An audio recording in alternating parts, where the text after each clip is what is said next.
It's the Danaconda, Dan Sesnett. Dan, are you still dirty? It's been a little bit of a hiatus for us. It has been a hiatus for us. We took a little bit of a time off just because of scheduling conflicts and, I would say burnout, but we are coming back hot, dirty as ever. I am. And I got new internet, so hopefully this works out for everybody and we don't get cut off halfway through. Yep. And, Woo. with us just being back and haven't been back into the swing of things, if you guys are watching live, it says my name is Dirty Dan right there. So, Oh, yeah. of course, my name is Eric, also known as Druck. So just disregard that. I will see if I can fix that. I don't think it really I got matters, you. does it? Yeah, You got I me? got you. I'm back. There you go. He's back. He's back. Sweet. Just getting our feet wet, guys. But we just we're want new to at talk this game. about how cool wrestling has been this past week. I mean, it's for the amount of negativity that is online. If you were just to take that away and just looking at the companies right now, it is such a fun time to be a wrestling fan. It's such a great time to be a happy wrestling fan, seeing companies collaborate with each other and put together really great stuff. So, we got Forbidden Door coming up. You got WWE or NXT and TNA working with each other. It's really, really fun, man. I mean, you got to be grateful. You can't just be like, oh, one side sucks, the other one doesn't. No, everything's great. I mean, not everything's great. Let's not get ahead of ourselves. But the wrestling landscape on a whole is great. There's some stinkers in there. Let's not kid ourselves. And some questionable moves PR wise by WWE, but I won't really get into that. So are you talking specifically about like Cody and his friends all being together? Oh no! I was talking about the Logan Paul Trump face-to-face Oh, meeting Jesus at the Christ, United that was States Championship. awful. That was Yeah. terrible, and I hope they never mention that on TV. They're going to, right? Like it's almost an inevitability. It's so gross. It's disgusting. As soon as I saw that, I lost a lot of respect for Logan Paul. Him doing that. I mean, I never had a lot of respect for him in the first place, but who am I, right? Yeah, he can go fuck himself. Yeah, but WWE allowing their property, the United States Championship, to be on or around this felon that gets to run for president is just not a good look, man. Not a good look. No, not at all. Not at all. I hate that shit. That was kind of out of my mind because I saw it and I didn't want to focus too much of my attention on it. You know what I mean? I had to be the one to bring it back up. I understand that, but it's not something that they should be proud of, and I think it's something that they should probably strike from their records because it's not smart. Not smart. I mean, they already don't have fucking Vince under their employ. Do they want anyone else that stinks of Vince? Do they? I'm asking a question. I'm saying, is Vince not under their employ? That's what I'm asking. I mean, they would be in a lot of trouble if they were still paying him because still paying. Yeah, they made a promise to stockholders that wasn't going to happen anymore. So. I wouldn't be surprised if he's not pulling some strings in some shape, form, or fashion. Yeah.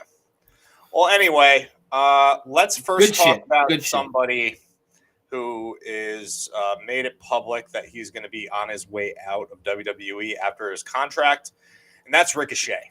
Now, this doesn't really come as a surprise to me.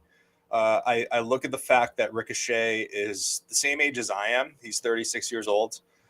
He probably is looking at, reading the tea leaves in WWE. He was speed champion this past month, and I don't think that his trajectory was really going to, get any bigger than it was. I thought that the best chance for him was how much momentum he had coming off of the Logan Paul feud last year. Yes. And maybe they were going to do something with him then. It really wasn't to be. But I truly think that the reason that I think the quote that really motivated Ricochet, and I'm basing this off of just nothing, but I think that when Ospreay came out and said that he would love to work with Ricochet again, and then Ricochet can prove just how damn good he is once again. Going back to their legendary battles with each other, yeah, they had the viral moment where that was very divisive among people. Say what you will, but their matches with each other were absolutely incredible. And you know what? Like Ricochet, he is. You could make a case that he is the top high flyer in wrestling, but he just hasn't been in the right setting to really, show that off. And I think that AEW is a better setting for him to, with the people that he would be around, to show that he is the premier high flyer. And I also see him going to AEW as an opportunity to maybe change up his character a little bit, maybe turn heel, because there's a lot of guys that work his same style. He could end up being, the king of, the cruiserweights, maybe a nod to Neville there, but still, I just think that there is a lot more that you can do with him in AEW. And I hope he does actually have that kind of contract where he's also free to work in New Japan and get another run at the best of the Super Juniors. I would definitely like to see him in New Japan, and I definitely think that if he signs a contract with AEW, he would get to do something to that effect. Why wouldn't New Japan want him there for that? And why wouldn't, AEW want to attach themselves to it as well? So I am in complete agreement with you. Man, the matches that we may see, and, think about the legendary indie run that he can do. To the effect of what Cardona has done, just sort of build his brand if he wanted to. I think Cardona is the blueprint for all these guys that get released and girls that get released. So yeah, you definitely see Mustafa Ali taking the Matt Cardona route of just not being held down by a particular company, but making his mark kind of everywhere. Yep. I just think with Ricochet's connections and who he has worked with in the business, there's a lot of guys in AEW that come to mind that he has ties with. So I think it's going to be much easier for him to just end up in AEW. And I think that it's important for people to just be a little bit more objective as far as his personality and his mic work is concerned. Because if you look at Ricochet when he was in NXT compared to how he is now, and even if you look at the sample size of his promos over the last couple of months on Raw, I think the guy's gotten a lot better, Sure. And I think that the criticism of him, he can't talk, is a little bit unfair. He's not a premier talker, but he's certainly somebody who has been making strides to improve. And I there's think that lots of people it's actually measurable when you look at his run in NXT versus now. He's gotten a lot better. A lot of wrestlers get that much better. You know what I mean? Start out as somebody that is considered not a good promo, right? So yeah. I'm not that worried about him still. I think if he's allowed to be himself, he'll be fine. Mm-hmm. I agree, man. And I just want to also say, I don't know if you caught it, but Samantha Irving put out this video where she was just addressing the haters in the comments. I have not seen it. It was really funny because she was just like, "Oh, I see your comments, and some of you guys are like, oh, he looks fine to me." It was really funny, and she was just like, "That picture was from December on Raw." And it was just, I don't know. Today's fans are just irritating as hell. Their people are spinning a narrative that, oh, well, this is all an elaborate ruse, and Ricochet is going to stay in WWE. I think if you saw what happened on Monday, that's not going to happen. Yeah, I wouldn't say so. If he does end up back, I wouldn't be surprised if he ends up back there at some point, maybe. But like, I think he wants to see what he can do. Yeah, yeah, That would no doubt be about it. what I would want to do if I was him. Especially, maybe he's just sick of seeing all those people that he went through PWG and the Indies with have so much fun in AEW as far as what they could do in the ring, and is just wants to see if he can do it. And he Yeah, can. and I think that Ricochet just has kind of realized his ceiling in WWE. Fair enough. You know? Yeah. All right, so we're all looking forward to seeing Ricochet. So this past weekend was NXT Battlegrounds. We're not going to like go over it match by match, but a couple key things that happened. Dan, did you watch the show? I did. I watched the whole thing, actually. So I would absolutely say the women as a whole stole the night. I thought that. Well, yeah. I thought they that were so well represented. Yeah, I thought that both the ladder match was great. All those women worked really hard. Kalani Jordan was a bit of a surprise to me. I thought it was going to be Sol Ruka, but I'll take it. A pleasant surprise. Talented as hell. Great representative. But also, babyface champion. I thought that maybe Roxanne's best match against Jordan Grace. I thought that they tore the house down. It was a little I thought ending, but still. It made Trick and Ethan Page not look as good. I mean, I'll be honest, man, like I liked the Trick Ethan Page match. But it wasn't great. Know what it felt like? It felt like to me like the first run of like their feud. This is Ethan Page's first shot at it. It felt very abrupt the way it ended. Something about it was off to me. Yeah. Like it was good, but it was missing something. Mm-hmm. Right? Like whatever it may be, and who am I? But But I hope it's not the end, and I don't think it will be the end for this feud. I think it does ultimately end with Ethan Page as NXT champion. I think that would be good for them. I think so too. I'm looking at also when you consider like the rest of the year, they want to keep Trick Williams in NXT for the rest of the year. I don't necessarily think that the entire year he should be NXT champion. I think it would be valuable for him to be in the chase against a really top heel, which would be Ethan Page. Yes. I mean, arguably your top heel right now. Yeah. Right? Yep. Is there somebody bigger? I don't think so. Did you enjoy the underground match? It was very cool. That's another reason why the ladies stole the show. I was surprised that Lola Vice went over. I thought it was a really fun match. I'm glad that they sort of took that from a dud on Raw to using it as something in NXT. Yeah, absolutely. And I feel like every time there's been an NXT Underground match, it has been successful. Really successful.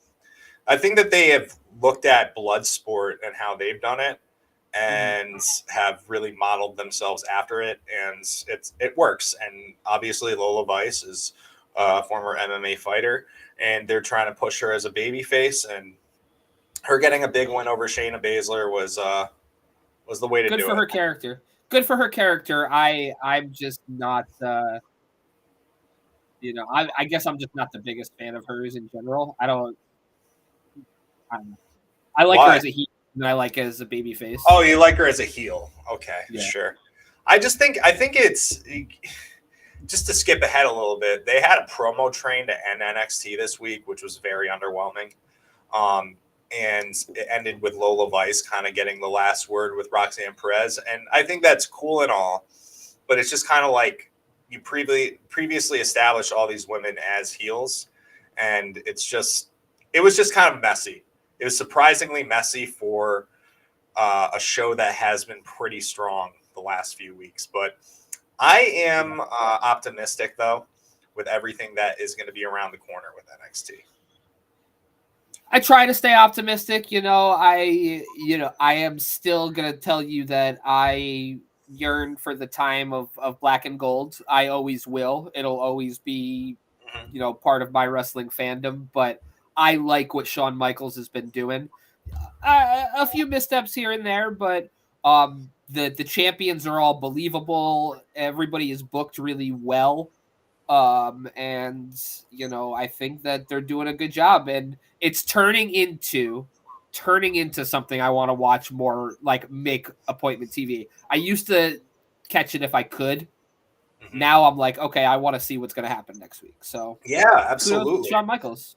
And a huge reason for us to tune in next week is that there's going to be a number one contenders battle royal, and they said that it's going to feature wrestlers from NXT and quote other promotions, which we know is every people from TNA. It'd be wild if it was somebody else, though. I really want some of the people that they have chosen to go through this version of the Forbidden Door have really just been like when Dana Brooke showed up during the Jordan. He almost called her Dana Brooke too. Yeah, and I don't blame him, but it's just kind of like, is it really that much of a oh my god when it's somebody that worked there 3 months ago? No.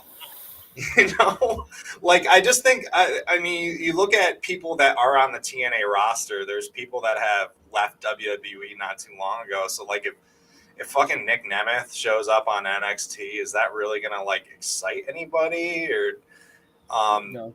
I think, like, they need to put in people that's going to make them, they need to put in wrestlers that are going to make them go, oh my God, I can't believe they're here. Like PCO, like, maybe Sam Callahan, Steve Macklin, it's just,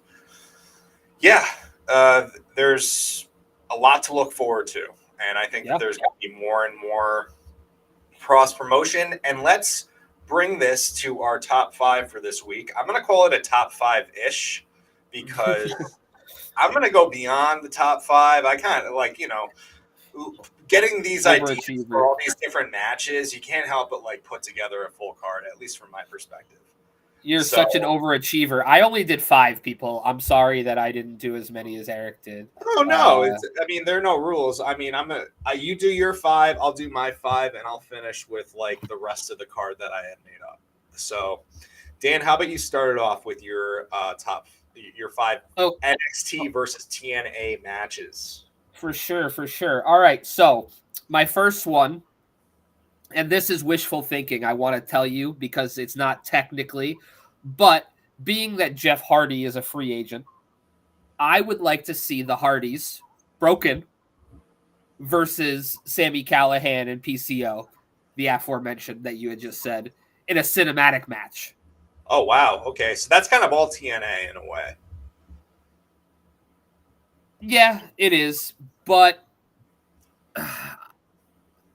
I fucked up a little bit, and here we are. Okay. All right, who else you got, Dan? I mean, that's still a fun as hell match.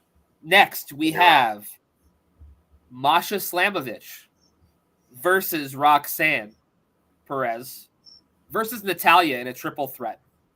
Okay. For the NXT Championship.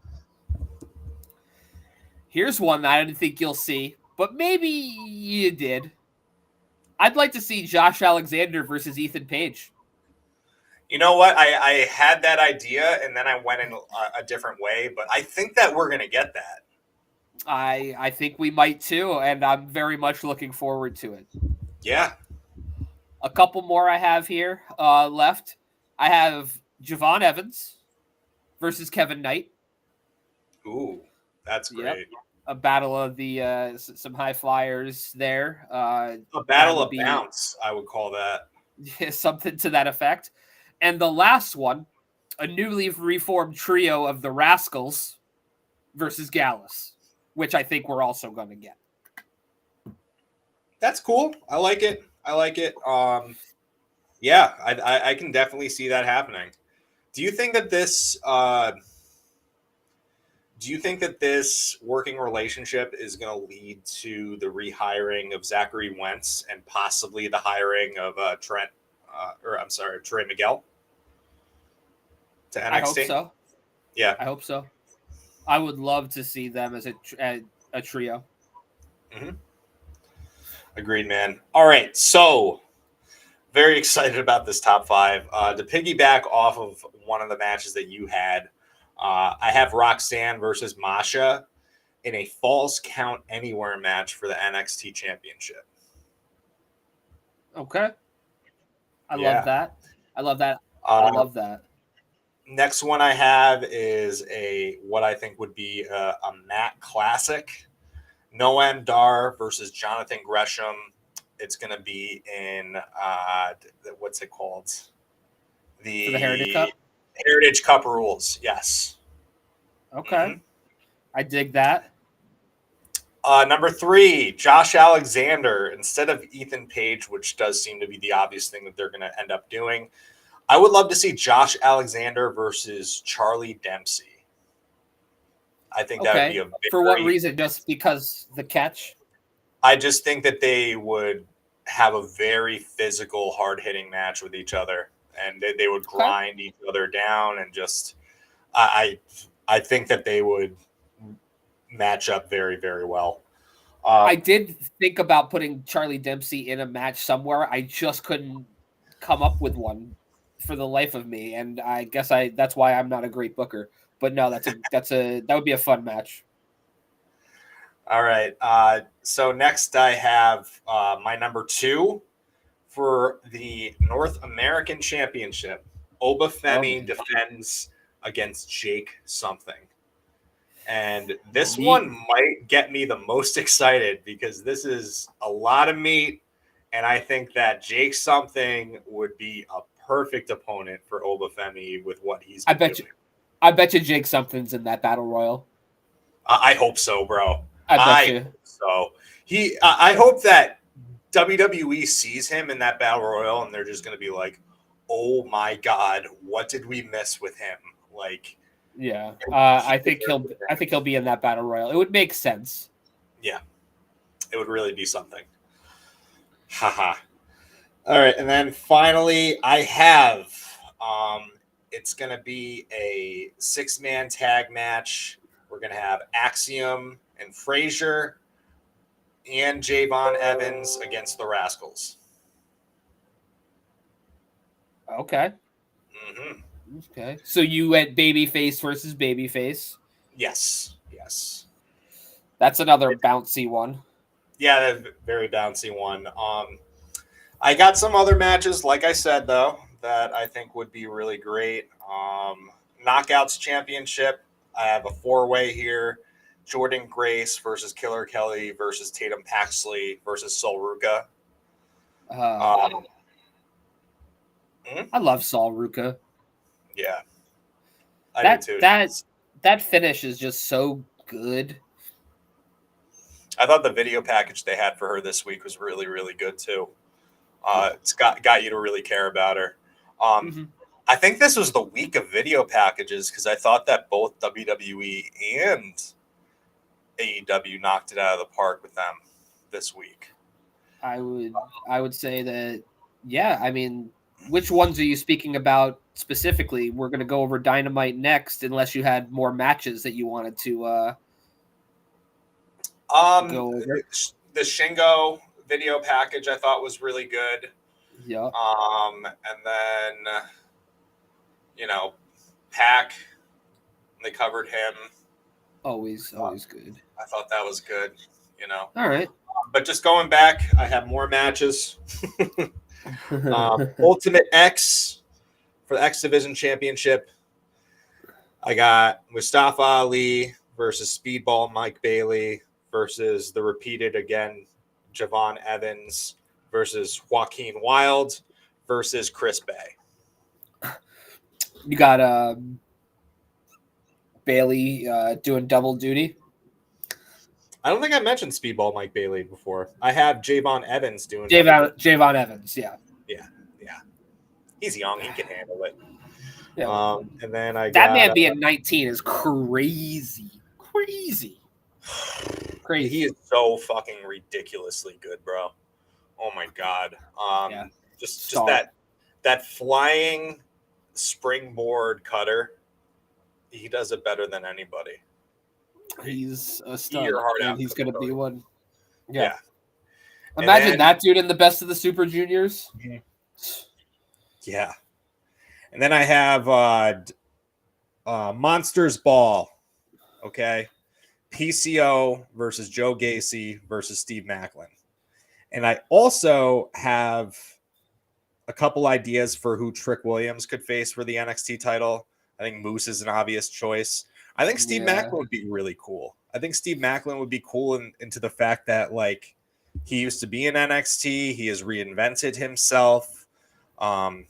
It'd be. I almost went Moose Trick, but that was too obvious too, right? And truthfully, like, that match does nothing for me.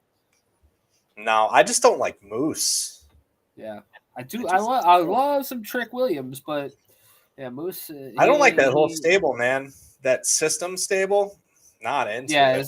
Is that Eddie Edwards and Brian Myers and Moose? Lame. Whack. But they'll probably be in the Battle Royal next week. At the end of the day, it's fucking fun, guys. Yeah, it's gonna be super fun. I can't wait for the Battle Royal. Hell yeah! All right, Dan. So how about we talk about AEW from this week? Take it away. Absolutely. So we had the kickoff of the show was Swerve coming out with Nana. Obviously, nice to see the champion opening up the show, right? I think that's important to note because I think a lot of times we've talked about something else either opening or closing the show and it not being Swerve. Yeah. So I thought this was a nice touch. And then we get this promo about Will and who do we get after that though? But the Elite and Okada with just another legendary line. Stop, stop, stop. Whose house? It's my house, bitch. So what did you think of this this back and forth between all this? I thought it was a good idea with respect to, you know, the Elite have been taking up a lot of like the main event time, and they have a reason now to involve Swerve in this whole thing.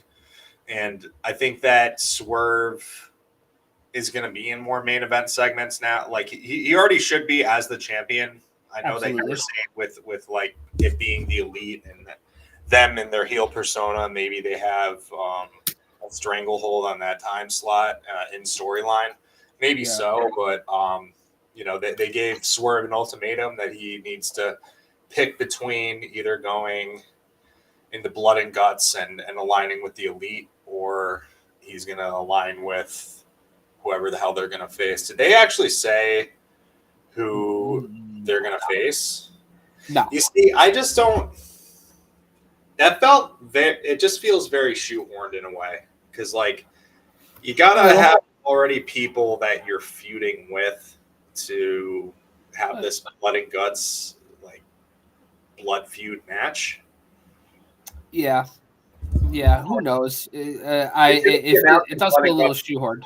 They shouldn't be advertising blood and guts just because it's the time of the year. I mean, that's very WWE, and even WWE is trying to get away from that. They don't have the themed pay-per-views like they used to, with the exception of like Money in the Bank, which is fine. That's an easy one to schedule every year. Yeah, we'll see how it plays out. I don't love not knowing, but I think it'll play out. I think it's obvious that this is going to be a step in the direction of a return for Hangman and an alignment with the Elite. So I think that's what good came out of this. But that led into the next match, which was a TNT Championship ladder match qualifier. We had Dustin Rhodes versus Jack Perry. Color right off the rip. I don't know what it is, man, and I respect the hell out of the guy, but they're just for some reason I just can't get into Dustin matches. And really? Yeah. I was actually thinking about how well of a showing he has given the last. And I know, and weeks. I recognize that, but there's never a time where like I think he's gonna like win or a reason why I should care that much.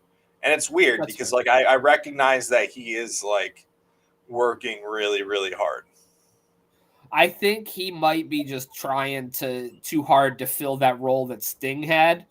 that Maybe. you just can't, right? Like you just can't do it. Yeah. Yeah, but like, you know, it's I had zero expectation that Dustin Rhodes was going to win this match. So absolutely, I'd be lying if I told you that this wasn't a match where like I was kind of looking at my phone, not paying too much attention. Yeah, I was not paying much attention to it either, but I caught the blood. I caught some spots here and there, but it was. I think Jack Perry is ultimately going to be the one that wins the TNT title. Personally, I just think that that's the way it's going to get booked because they're going to want to put gold on all of the elite. So, right? Like, yeah, it sucks, but yeah, you're probably right. All right. So next up, we had Roosh versus Dion Russman. I don't know who that is. Have you ever heard of this Hammenegger? I've heard of him. He's a big dude. Is he? Yeah, I mean, you saw him. He is a pretty big guy. Yeah. I thought that this was a really good showcase for Roosh personally, and I thought that like showed just how violent the guy is. I think he's intense. You know, maybe he's not everybody else's cup of tea, but I'm into him, and I've been with Roosh too since Ring of Honor. And if they want to go with a little mini feud with him and MJF, I'm for it because I think that Roosh can work his fucking ass off. Love it. And and I thought that like last week, did it feel a little shoehorned?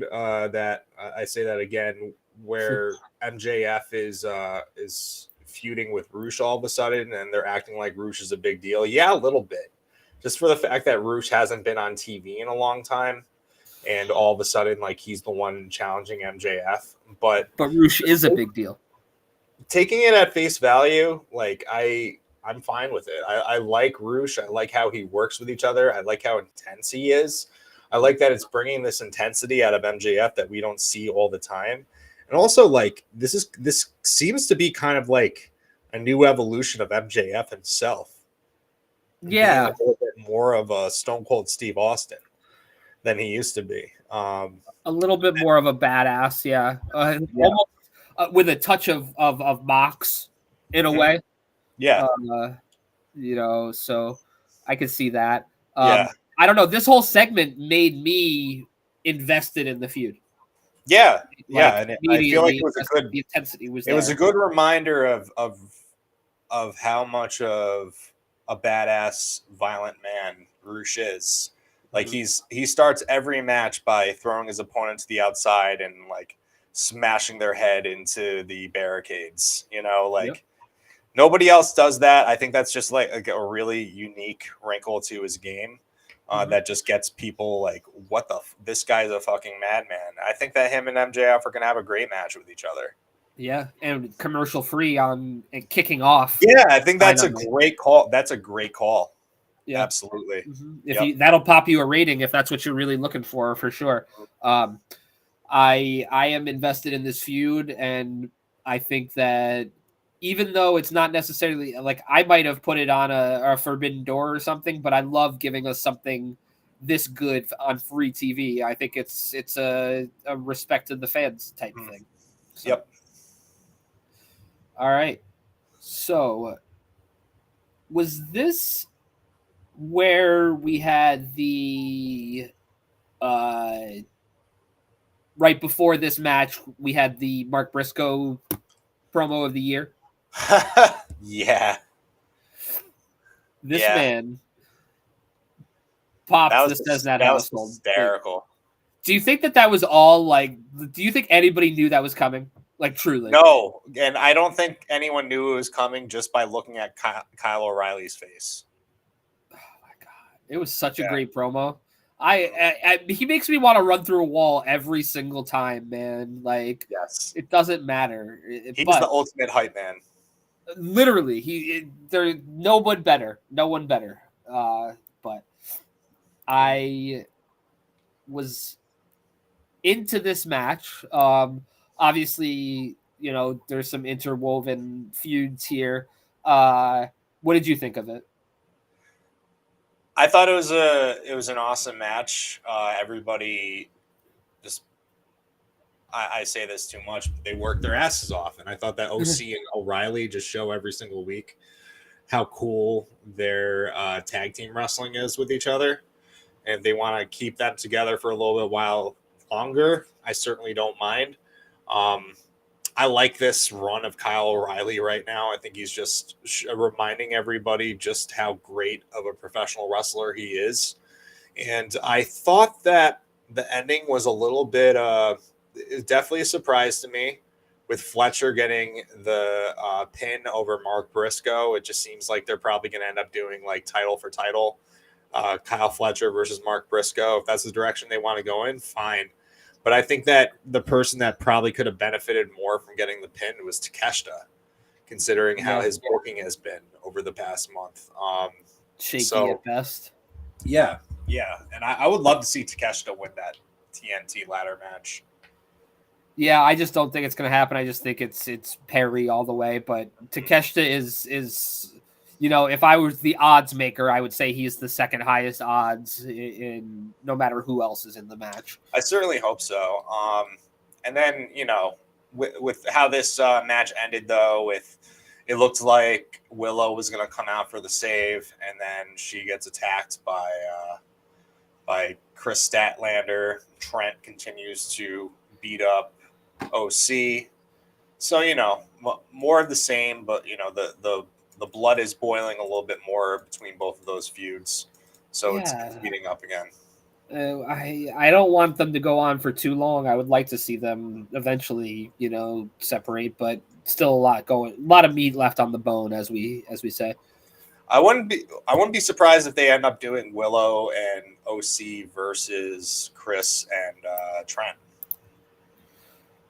I wouldn't either, but the unfortunate part is it's going to be a mixed tag and not intergender, Yeah, well, bummer. You don't know that. I don't. Those are two women that have experience facing men. So absolutely. Maybe they'll do something a little bit different. I hope so. That would be amazing. You want to get people talking? That gets people talking. Definitely. I mean that's the first once I first got wind of Chris Statlander, it was all the work she was doing in Beyond Wrestling against almost all male talent. Yeah, so absolutely. That Beyond all indies are all intergender. Nobody cares on the indies, man. Mm-hmm. It's great. Mm-hmm. All right. Next up, we had the video package, the aforementioned video package, hyping up Shingo. So that's pretty exciting that he's entering the Owen. I love how much they're building up the Owen, the stakes surrounding it, and the winner of the Owen is going to main event Wembley. That brings so much prestige to this tournament. I think it's the most important year ever for the Owen. Absolutely. And I'm very excited about it. Absolutely. I think it's Ospreay's tournament to lose, but I'm still excited to see it. All right, next up, we had interim EVP Christopher Daniels backstage telling the Elite that the Bucks and Okada have to wrestle in an eliminator matches next week. If they win, they earn title shots for the tag championships and continental championships. So let me tell you this. I think it's going to be the Bucks against the Acclaimed. I think the Acclaimed do win the eliminator match and get a title shot against the Bucks. I don't think they win the titles, but I think they win the eliminator match and they get the title shot. Not really sure who Okada's facing. Did they announce that? No, they didn't say, or at least I don't remember if they did. All right. Next up, we had the Premier Athletes versus Samoa Joe and Hook.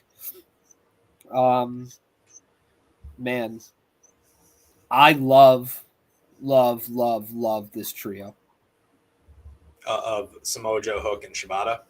Yep. Is there a more badass three dudes in AEW that are teamed up together? No, that are teamed up together. No, it's very cool. I like it, and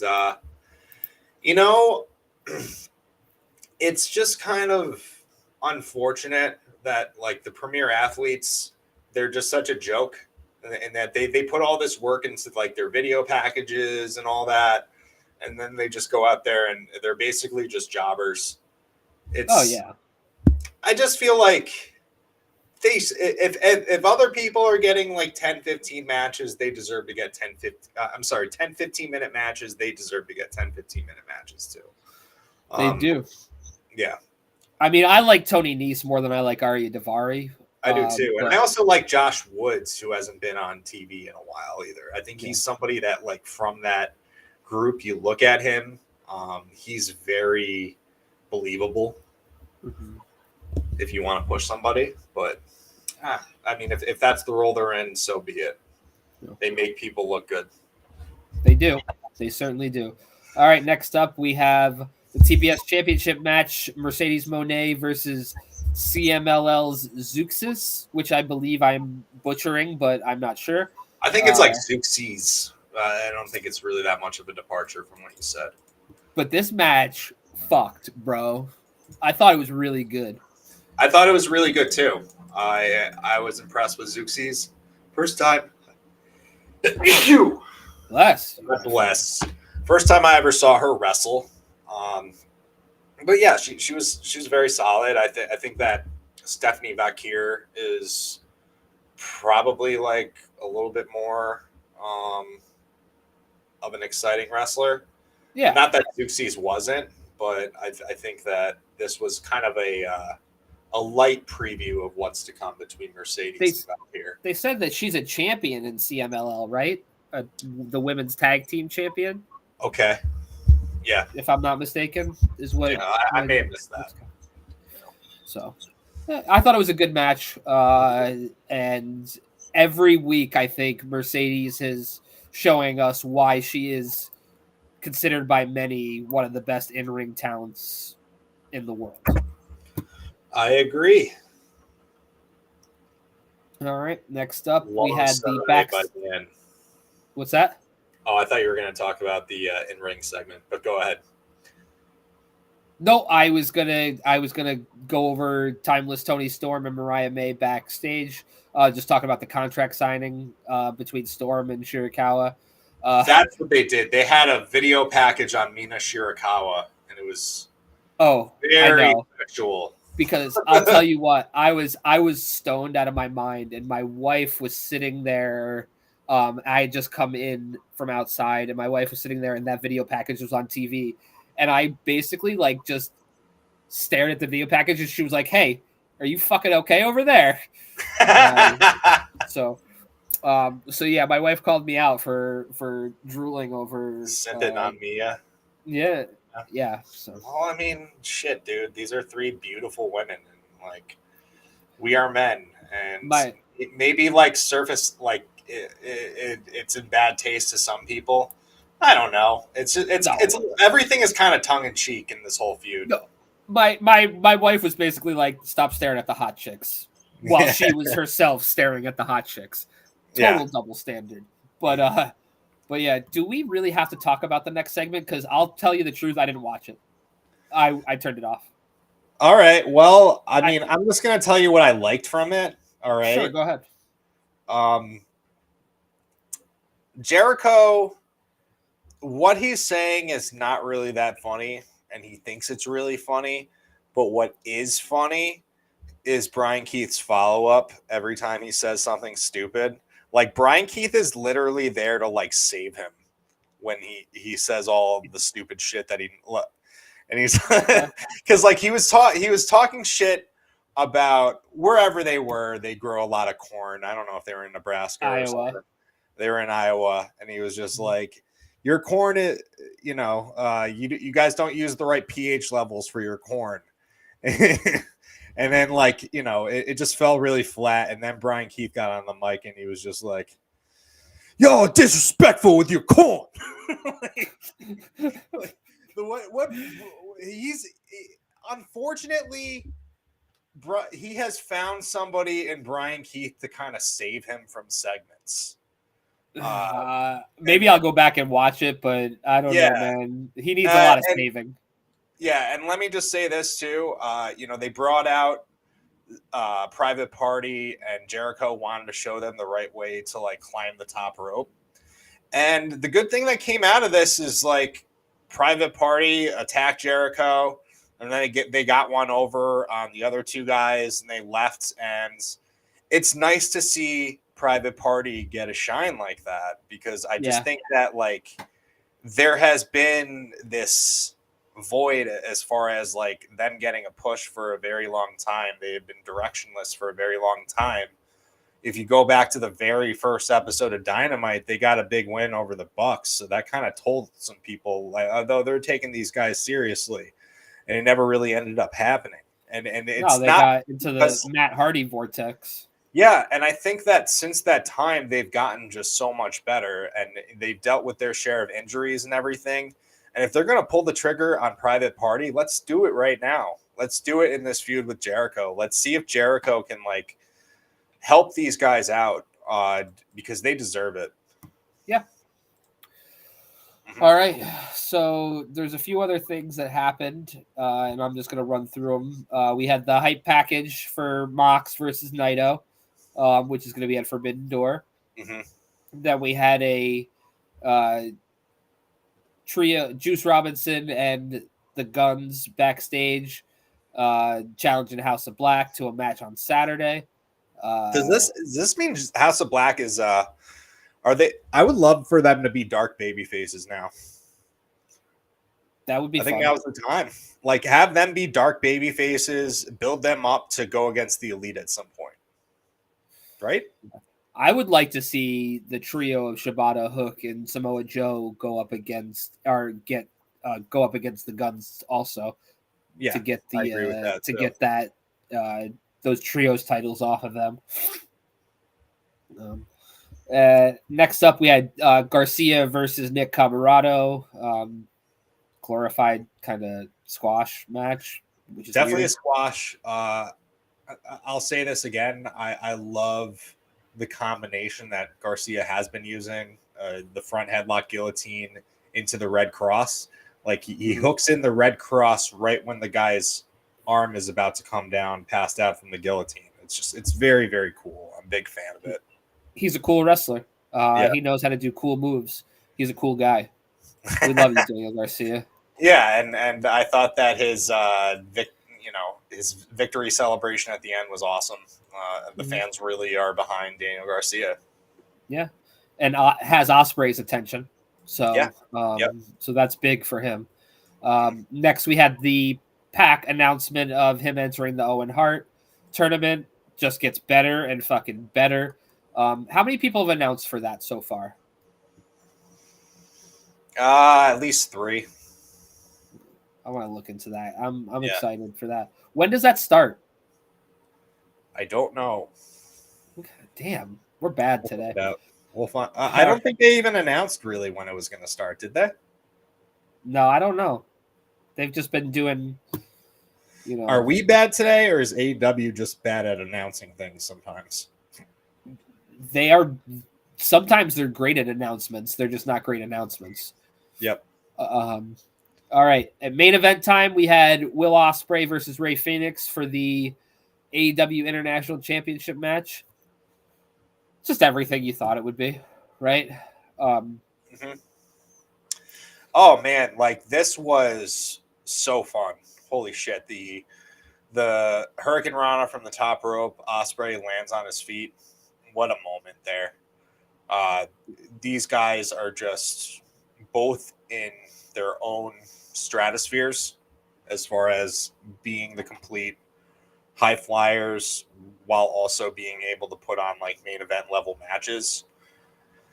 Yeah, I just thought that they had a hell of a match against each other here, as you would expect.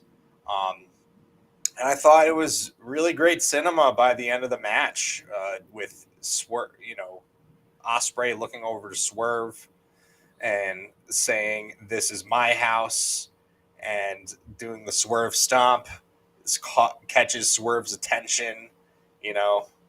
This was it was great stuff. It made us more, at least it made me more excited for this match that's going to come up. I think that ultimately Swerve's going to retain, and I think it's going to be a longer story for Ospreay to get to the AEW World Championship, maybe like another year. But maybe they're putting it all together, and I thought that this was just a good episode of Dynamite in general, and that they didn't really. I think they did a good job of making a lot of things seem important. It didn't feel like a lot of filler. Right? Yeah, like everything sort of had a purpose, which you can say doesn't happen often in AEW, where the whole entire show did something to further a storyline in some way. Yeah. So faux show. All right, so we're looking forward to next week's show. I think Collision has a nice card, but we're not going to go over that. But let's talk about this weekend. We do have a WWE pay-per-view. It's Clash of the Castle in Scotland. Let's just run down the card, who we think is going to win, who we want to win. First, we're going to do a triple threat tag team match for WWE Women's Tag Team Championships. It's going to be Bianca and Jade Cargill defending against Shayna Baszler and Zoe Stark against the hometown women of Alba Fire and Isla Dawn. I think that Bianca and Jade win here, very obviously. Yeah, I don't think this show is going to have any. Well, no, yeah, Bianca and Jade win. If not, I don't think Alba Fire and Isla Dawn will win. But Baszler and Stark have been built up pretty big. Mm-hmm. If you wanted to drive a wedge between Belair and Jade and build to that in some way, then maybe this is where that starts and Shayna and Zoe take the titles off them. But ultimately, I do think that, Bianca and Jade win. I just see Bianca and Jade, and I think of a long title run. It's with those two. Hopefully they give those titles the prestige that they have yet to earn. Mm-hmm. No doubt about it. Next, we have Bayley defending the WWE Women's Championship against hometown hero Piper Niven. I will say this. I think it's going to be a great match. I think that Bayley is going to I think there's going to be a lot of shine on Piper here.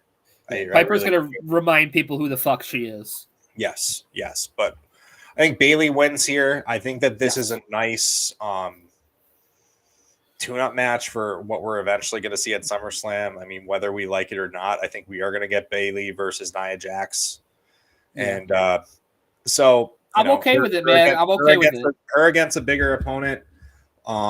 It's going to be a nice feather in her cap going into that feud.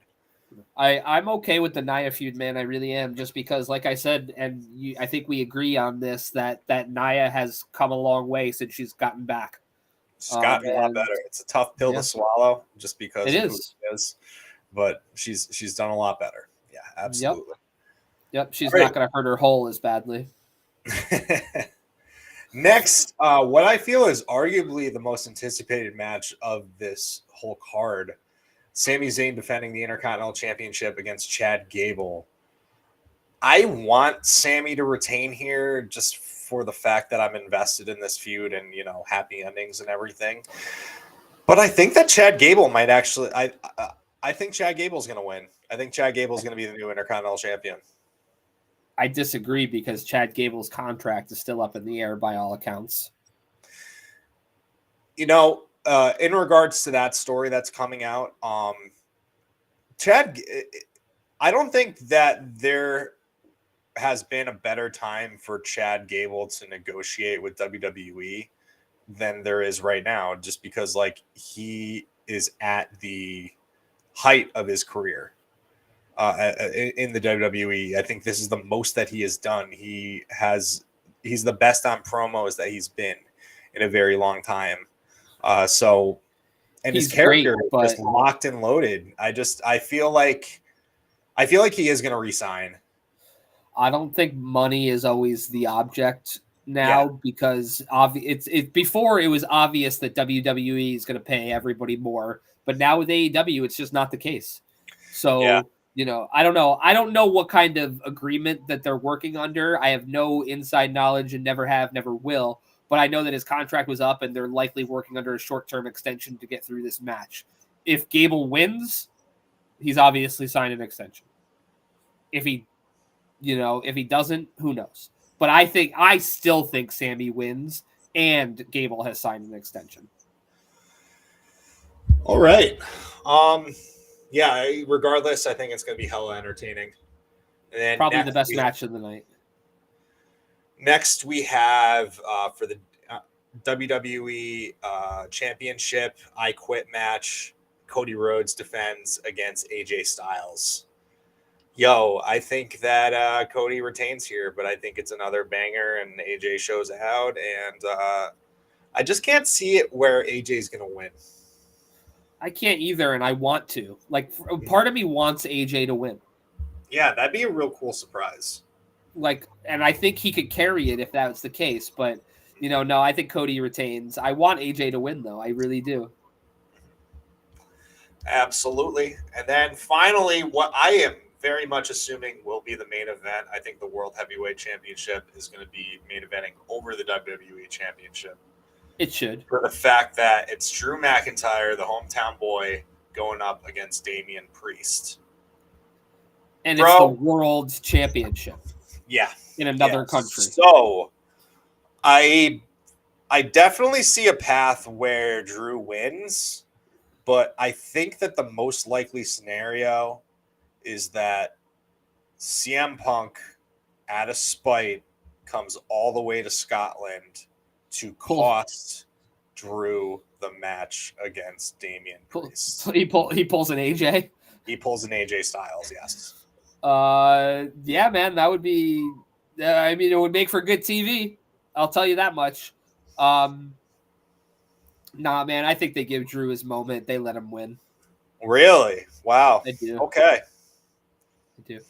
But I saw some interesting thoughts regarding CM Punk and how somebody... had not pitched the idea to WWE, but had pitched the idea online of CM Punk actually helping Drew win because that would eat him more. That's diabolical. That's some 5D chess shit right there. That's diabolical. That's I saw that and I was like, yo, that'd be crazy if he was he helped him win, but not on purpose, on purpose, but all fucked up. I don't know, man. But I think it's going to be a fun show. What time is it on? Do you remember? Let's see here.